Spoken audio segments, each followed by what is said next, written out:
What's up, Gulaman? Alright, panibagong video na naman at syempre may tuturo tayong kabalbalan. Actually, hindi naman siya kabalbalan, no? Pero siguro marami na rin nakakaalam na ito. Baka tayo na lang yung hindi pa nakakaalam, di ba? Para alam natin lahat, ituturo ko na, di ba? Kasi itong feature na ito, hindi ko alam kung feature ba to o bug to. No? Tingin ko bug ito na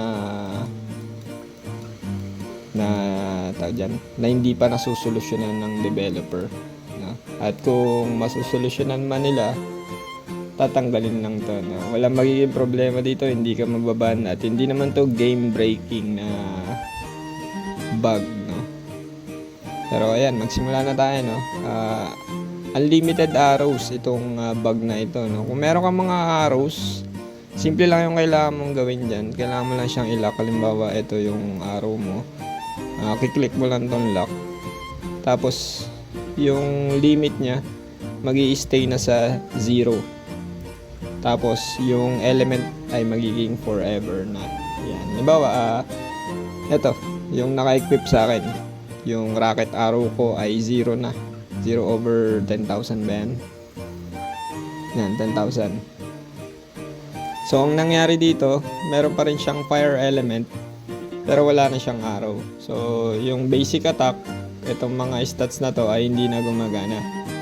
Kasi 0 na siya. Pero yung element, syempre malaking bagay yun dahil plus 50% damage yun sa opposing element or sa counter element, di ba?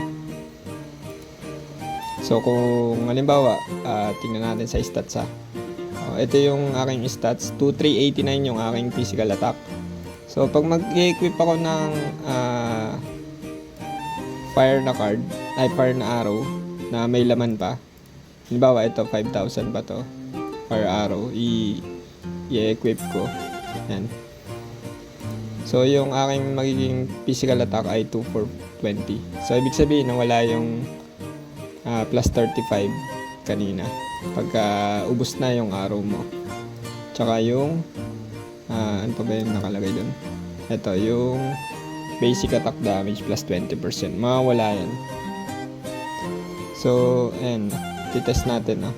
Para maniwala kayong gumagana siya kahit 0 na yung arrows. Halimbawa, ito. Sige, simulan muna natin sa may laman pa, no? Ito. May 5,000 pa to. Tapos, maghanap ako ng Earth Monster. Earth Monster. Yan, bowa. Tanggalin natin tong Anaconda tsaka Sidewinder. Yan. Yan. Kung nakita nyo yung damage, 10k yung critical. Diba? 2 hits yung Anaconda. Ano pa tayo? Ay, yung bowa pala. Yan. 17k 2 hits. 17k yung total. Yan. Teka, layo natin. Para kita. Ayan. 6k, 10k pag hindi nag-crit. Pag nag-crit, 10k. Ayan. So, ngayon, i-equip ko naman yung walang laman. So, ito yung yan, ito. Walang laman na fire arrow. I-equip ko yan. Tingnan natin yung magiging damage. Ayan. Yan, mas mababa lang ng konti, di ba? Kasi wala yung 20%, tsaka yung physical attack. So, ayan, 6k, 7k, 9k yung nagiging damage. Pero, ayan, halos 2 hits pa rin, di ba? Kulang-kulang lang. Minsan nato 2 hits, minsan hindi. Pero pagka yung fire arrow na may laman, siguradong 2 hits yun. Ayan. So, ganun din sa ibang tawag dyan, ibang arrows, no? Kailangan mo lang siyang i-lock tapos hanggang maging 0. Tapos may bug lang siya na hindi siya nawawala pag naging 0 na. Naiiwan na siya sa inventory mo. Kasi dalawa na yung 0 ko dito. Yan, may 0 pa akong isa. Tapos tinry ko siyang i-discard kahit in-unlock ko na siya. Ayaw niyang mawala. So, kung gagawin niyo to, no, maigi, wag niyong wag niyong i-lock lahat para may space kayo sa inventory para di nakakalito. Yan, i-unlock mo yung i-unlock ko yung mga sobra pang fire arrow. Yan.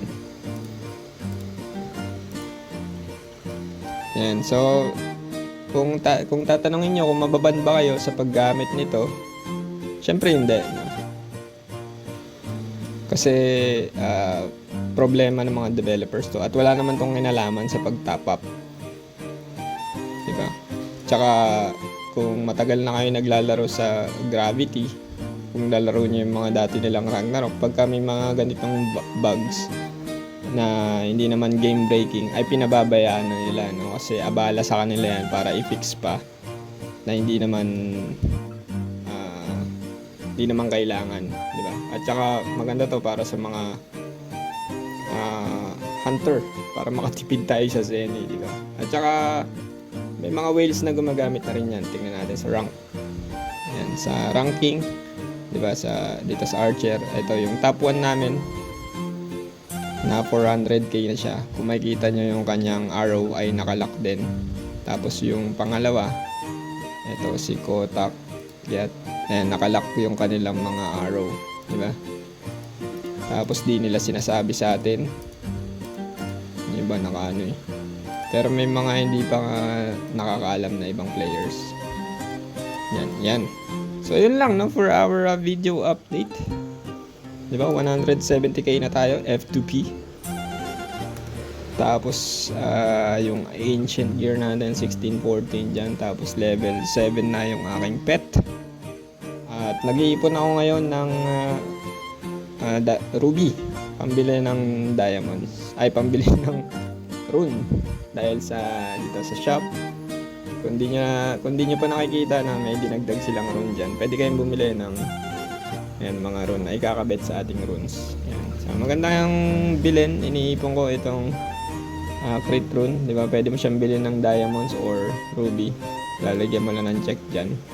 So pag nakakuha ko ng 280, bibilin ko to, tapos kakabit ko kasi critical hit yan plus 6. So maganda yan para sa atin kasi mahirap kumuha ng fix na critical, di ba? Lalo sa mga F2P, di ba? Nakukuha yun sa weapon tsaka dito sa headgear, nakukuha yung critical eh. Yan, so yun lang, no, sa mga sa update natin. At saka kung may mga plano pa tayo, i-upload natin next video. Bye bye.